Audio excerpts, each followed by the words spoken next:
Carswell, Chair of the Licensing Committee. Claire, would you like to introduce the supporting team? Thank you, Chair. So I've got Jack Godley, Alan Weldon, and another colleague, all from the Licensing Service, here to support you today, Chair. Thank you. I don't believe there's any members of the public. Today's meeting will be run using the webcasting system via Teams. Committee members and key officers are physically present in the Luttrell Room at County Hall. Where's that? Oh, here. Okay. Other elected members have joined us remotely, and they can speak on specific items or observe, but they aren't allowed to vote if they're online. Thank you. The meeting is being webcast, and therefore other members of the public and partners can observe the meeting remotely. There may be a slight delay between agenda items. The agenda pack with papers is available via ModGov or directly from the council website from the link which was sent out to members. When you're invited to speak, could you clearly state who you are for the benefit of anybody who's listening to the meeting so they can identify who is speaking? And the meeting is audio recorded. Finally, as agendas are now viewed electronically, could I kindly request that members and officers refer to the page numbers from the published agenda pack to assist all present in finding the appropriate information? Can we have apologies for absence, please? Yes, Chair. So we've had apologies from councillors Jason Baker, Jenny Kenton, Connor Payne, Diogo Rodriguez, Tony Locke, and we have councillors Lance Dudridge and Simon Coles joining online, Chair. Thank you very much. So if we can move on to the minutes of the previous meeting. Does anybody have anything to? Oh, no. Anybody wish to say anything? No. Can we have a proposal to accept the minutes? Thank you, Andy. Seconder, Tony. Thank you. All those in favour? Thank you. I'll sign those then.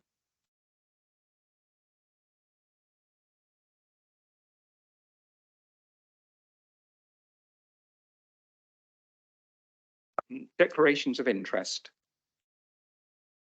Marcus.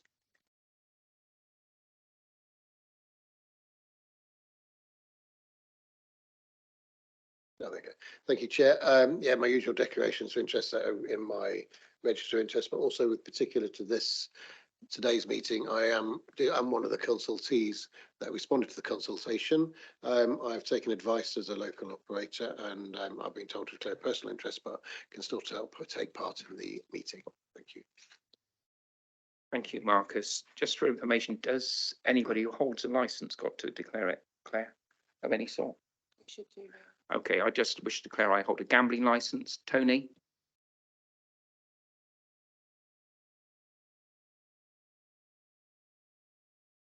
Anybody else? I hold a personal licence, Madam Chair. I didn't vote, by the way, just now because I wasn't here. Okay. Oh, well, thank you, Chair, for declaring all licences. I think I'm a personal licence holder, a licence for an AGC, a unlicensed FEC, and a caravan park licence as well, just to, and I am a DPS of a licensed premises as well. Thank you. Thank you. Is that everybody? Thank you. Right, public question Chair, time. Yes. Where are we? Yes, Lance. Yeah, I recently sat and passed the examination for a personal license, but it's not yet been ratified, if that makes sense. Yes, thank you. I suppose until it's actually in place, but thank you for anyway, Lance, for declaring that. Thank you. We'll move on to public question time. There aren't any members of the public, so there are no questions.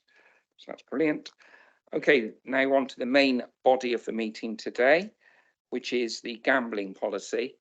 What we'll do is ask Alan Weldon to go through the whole policy in the consultation process, and we'll ask questions afterwards. So if you could store up your questions until afterwards, that would be great. Alan. Thank you, Chair. Good afternoon, members. Good afternoon, everyone. You'll see from the report, the matter before you today is the return of the gambling policy. As you will see, Appendix A is the policy that was verified by All Good Sales back in June to go out to consultation. So that document is as was agreed back then. Appendix B is probably what we'll focus on more today, which is the consultation responses in view of the consultation process that went out for 7 weeks between then and now. Essentially, what we have is 13 responses. Now, unlike the licensing policy, obviously, when there was far more, you have in its entirety all of the responses before you in Appendix B. And I thought it's better to do that because you can see everything that's been said then in this case, as there were only a handful. If I can refer you first, therefore, to page 83 of your packs, which is the start of Appendix B, which lists the responses and the officer recommendations. While you're doing that, I just need to point out, I think, that the gambling policy might be with you in each of the next 3 years. Obviously, today is the unitary approach in that we're bringing our gambling policies into one. Next year, there is likely to be another consultation on account of the fact that it's a 3-year process. And the order in relation, the commencement order in relation to the Act, and we have checked this, means that we'll be aligned with the 3-year process, not next January, but the January afterwards. So there will be a consultation next year, maybe a small one, because it will be based on what's agreed probably this year anyway. Some of you would have been aware from the first meeting when we mentioned the government's white paper, and there were 2 consultations that were currently that have since gone out, one by the DCMS and one by the Gambling Commission. The Gambling Commission one runs until the 18th of October. The Gambling Commission advise us that if there are changes, as there are likely to be, which will impact policy, they won't come until the end of next year. So that means we'll probably have to go out again the year after to take into account the changes in legislation. So just really a word to the wise that you might see this policy 3 times in a short space of time. Hopefully you've gone to page 83. As the chair says, we'll go through these and then at the end we'll go through any points that you wish to cover. As you'll see from consultancy number 1, that is a national operator and is supported, which is good to know. So from their point of view, we've pitched it at the right level and a major national operator can comply with what we're asking. That's good news. The second one you'll see is a relevant statement of concern, if you like, from a member of the public. We did ask for more information, but the person didn't come back to us. You'll probably recall from what we discussed last time, it touches a bit on proliferation of gambling premises, which I think, if you recall, we went through and said that's largely dealt with by planning. And unlike the Licensing Act, there's not a cumulative impact assessment involved. Now, one of the things proposed by the white paper is that cumulative impact is something that will be introduced as part of the changes. So I think even though those comments may be considered to be relevant, I think it's comments that we park for now and may come into what is going to be future consultation processes. So that is no change to policy at the moment. As you'll see, number 3 is supportive. Number 4 is more in relation to a procedure in terms of renewal of small society registrations. We consider it's a valid point and we are looking to, as it says, align our policies. Sorry, we're doing a policy now. Align our procedures over the unitary period. So again, that's something I don't think will come into policy, but will come into our thinking when we go into the procedural side. A second part of that, though, we did notice a slight change in wording. The licensing authority may cancel the small society registration rather than will. So just a slight change on number 4 as a result of considering that response. Number 5, supported comment. Bear with me, gone too far. Yep, number 6. That was confusing. It in itself, that sentence didn't make sense, and we did go back and say, please, could you give us a better idea of what you mean? And we didn't get a response. The only thing I think we can say is that in considering this policy, along with the legislation and the codes of practice, we are putting in place safeguarding for children and vulnerable people. That's one of the licensing objectives, and it's something we will focus on. There is a mention of pubs, but of course, unless there's something on a Licensing Act license that prevents children from being present in the licensed premises, that is something that really doesn't doesn't concern us if the safeguards are in place. So again, something that we won't change on the policy. Number 7, supportive comment again, along with number 8, which is all good to see. Number 9 is very much centred around crime and disorder and CCTV. And again, we feel that's probably not anything for policy, but that's something that will come into the application or review process if needs be. And the police, being the responsible authority for crime and disorder, would certainly be aware of that and be able to action anything that comes of it. Number 10, we would say supportive comment. Number 11, you will see we agree with the First Amendment. The second one, however, we're not agreeing with in the fact that it doesn't impact on the direction or the implementation of the policy. We then come to a local operator, and there are a number of points on this one. So I'll leave you to consider those. There are a mix there, some very good points, and we've agreed with some, we've partially agreed with some, but some we don't feel are for changing in the policy for the reasons stated. Various things covered: plans, sighting of machines, sighting of ATMs, quite a few things added into there. If I scroll down, we then come to number 13, responsible authority, Devon and Somerset Fire and Rescue Service, stating things have changed for them. So we're going to include that on the appendices.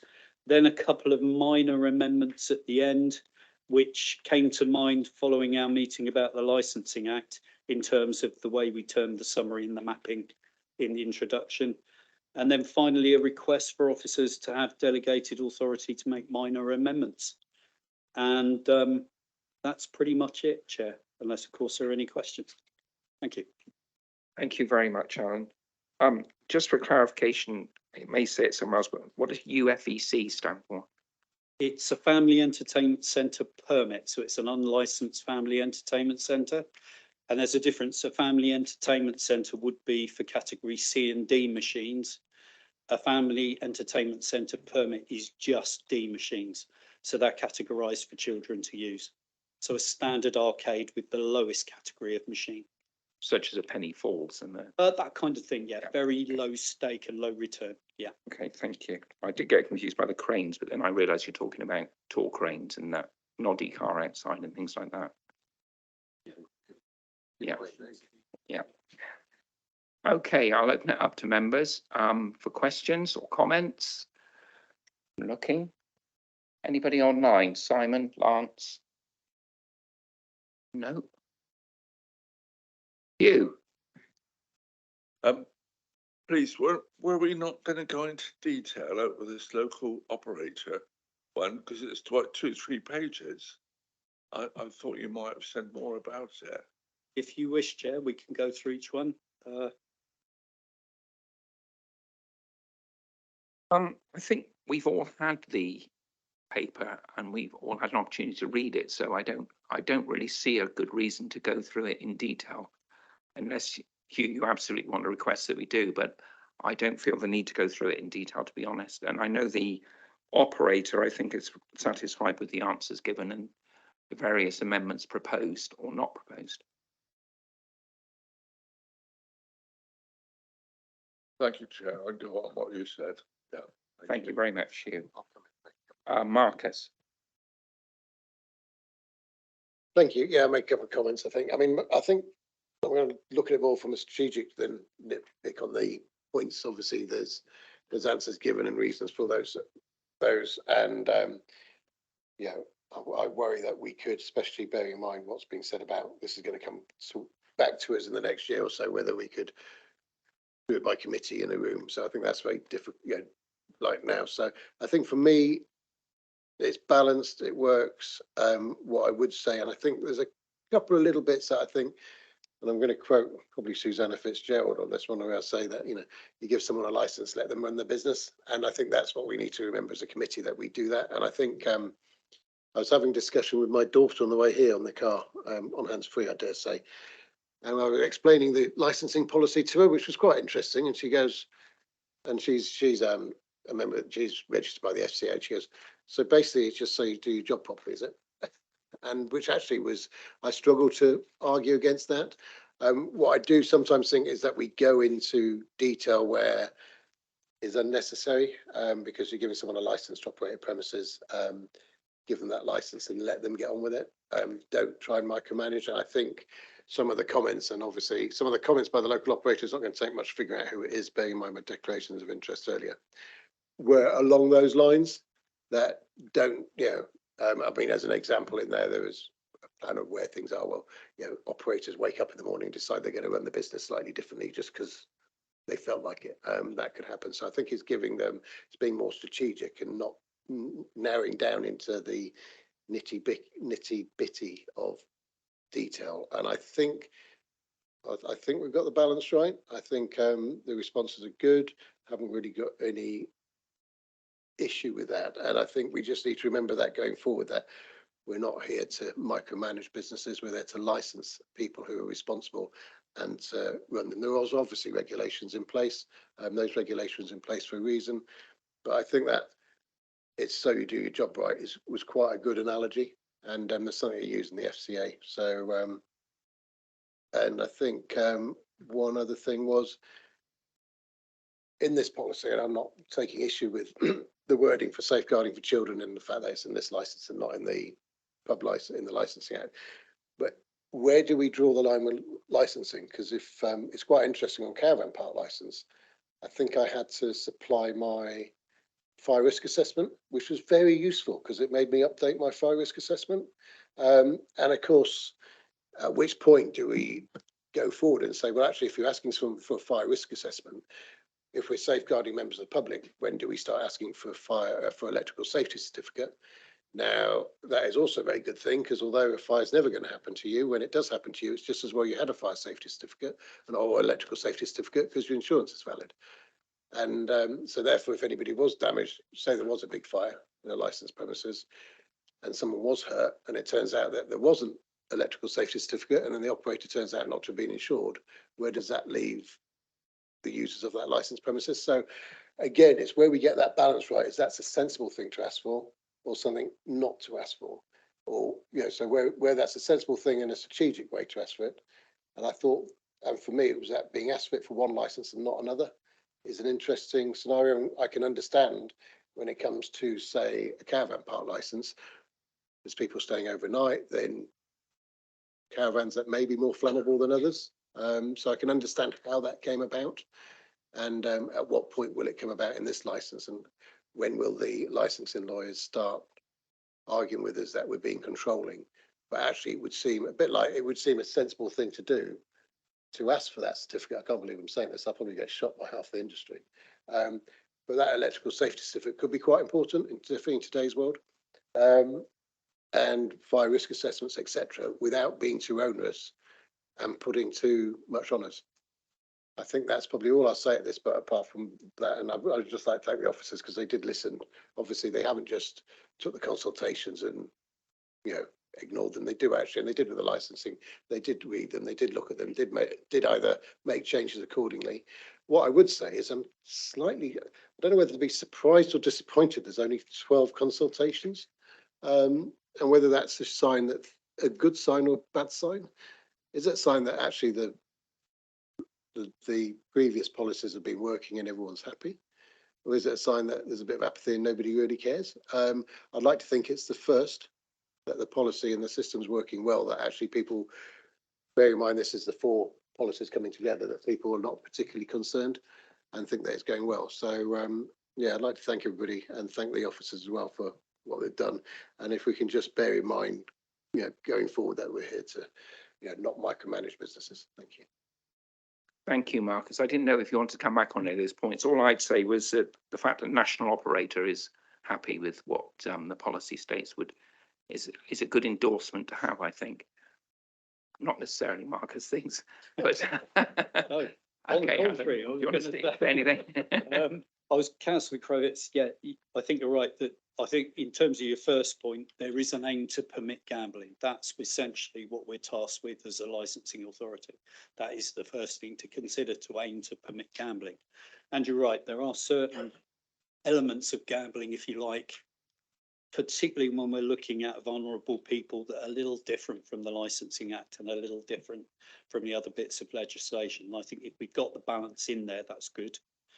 Your second point, I think with the fire risk assessment side, a bit like the Licensing Act, you've got your responsible authorities, one of which is Devon and Somerset Fire Service. And as they say to us, they're engaged in the process. And to be fair, if there is a fire risk issue that they identify, they can close the premises down on a fire safety order very, very quickly and wouldn't need to go through our process. But part of the process, for instance, on a new application or even as a result of a complaint of an existing one, so that would be the review process, they would engage with that. And if they felt it would impact on what we're doing, they would submit an objection or trigger a review in the same way you would under the license. It's different, but Licensing Act as well. And finally, in respect to what you said about consultation responses, we felt the same. We thought there might be some more consultation, whether or not, because a lot of the bigger authorities and the solicitors that comment on these matters generally do so once every 3 years in line with the alignment, if you like. That could happen next year. So I think it is a good sign, perhaps, that actually the policy's pitched about right as well. So, yeah. Thank you, Alan. It could be as well with the white paper with government, there's more focus on the centralised gambling policy than individual councils. Andy? Yeah, thank you, Chairman. I'm just wondering a little bit about the electrical safety checks and the fire safety checks. Wouldn't that really come into a condition of your public liability or employer's liability insurance? So is that something that we would, is that something like Marcus has said, we trying to manage something a bit too much, or just a general, I'm not really aware of how that particularly works, actually. Yeah, I think it would be for the responsible authority to feed into that process. They would be predominantly responsible for ensuring that is the case. So it wouldn't necessarily fall on us as a licensing authority. Caravans is a bit different. The legislation for holiday caravans, at least, is quite out of date now and quite ancient. So it's kind of more loosely based, I would argue, than this, which is a bit more prescriptive. I don't know if that helps, but we'd certainly expect the responsible authorities to dive in when they need to. Marcus wants to come back. I mean, obviously, this is maybe not a debate for now, but I think it's something to consider. Is where I'm coming from is that, we talk about the fire authority and we talk about insurance companies. Sure, insurance companies don't necessarily, they might ask whether you got an electrical safety certificate. They don't necessarily have to see it. And I think there's one thing that you need to, in certain industries, one thing you need to renew, or you need to apply for, is the one thing you need to apply for and maybe be there on inspection, is your license. Without a license, you don't operate. So it tends to focus people's minds.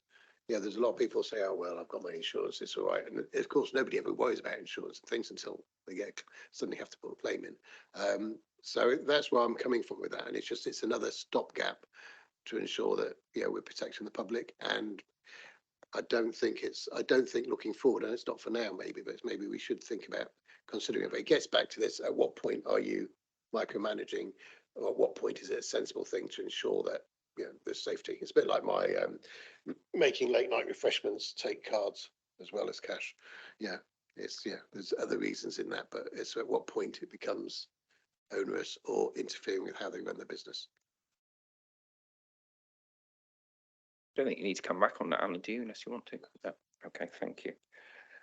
Okay, if there's no more questions, and sorry, Hugh. Chair, I'm not trying to be difficult, but this fire business really, really worries me.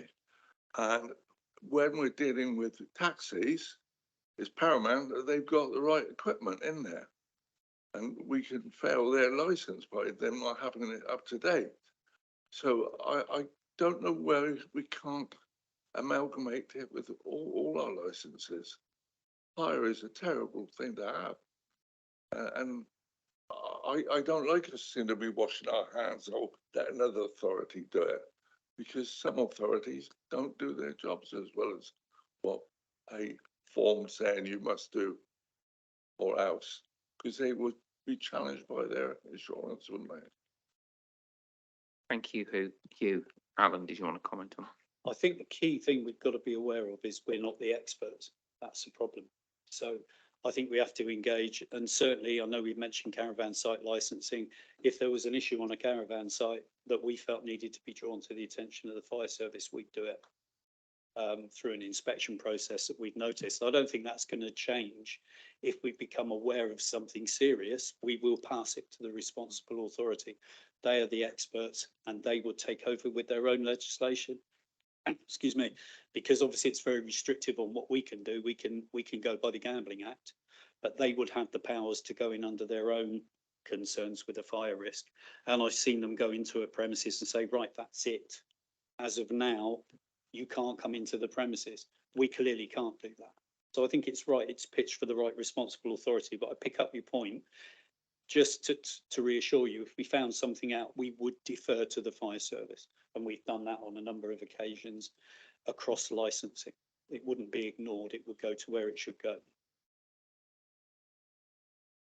Thank you, Alan. Any more questions, online or otherwise? No? Brilliant. Okay then. So the committee is asked to consider the consultation comments made regarding the gambling policy. Recommend any amendments as is in the appendix, and recommend the final draft of the policy for approval by full council. This policy statement of principles is for approval of a non-executive function and can therefore only be exercised by full council. So I believe we need to take a vote just to agree forwarding to full council. Tom? So I was only just going to propose, sorry. No, that's fine, Tom, you propose away. And Peter seconding. All those in favour?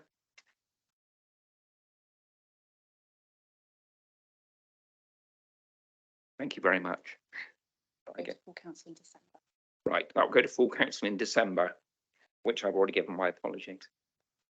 Now we'll move straight on to minutes of the licensing and regulatory subcommittees. Just before we do that, though it's probably straightforward, I'd just like to thank councillors who have attended subcommittees, because without attendance on the subcommittees, the whole system would collapse.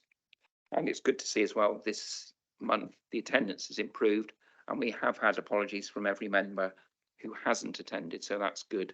Thank you very much. Okay, so the minutes are for noting only. Has anybody got any comments on them, or are they happy with them? Great. Yes, Marcus. Yeah, so it was Hog, but I think there was, we were in danger the other day of having a licensing panel with just two of us. Luckily it got cancelled for other reasons. So just to echo what our chair has said, you might not, I actually think they're quite interesting on a personal level. And I feel that, it's as a role in, it's a role that, you can actually maybe even achieve something. So, if you do, it would be nice to, I'm not saying I have an issue with being on the licensing panel with just two members, but it's always nice to have that third, because that means if there's a split in vote, then at least there's a vote rather than having a stalemate. Thank you. And it is in the constitution, as Claire has reminded us. Okay, so the minutes are just for noting on subcommittees, so we're all happy with those. They are noted. Brilliant. That's it. Okay. Seems a bit quick. Anyone want to chat about anything else? No. Thank you all for your thank you all for your attendance today, and I will therefore close the meeting. Thank you all very much indeed.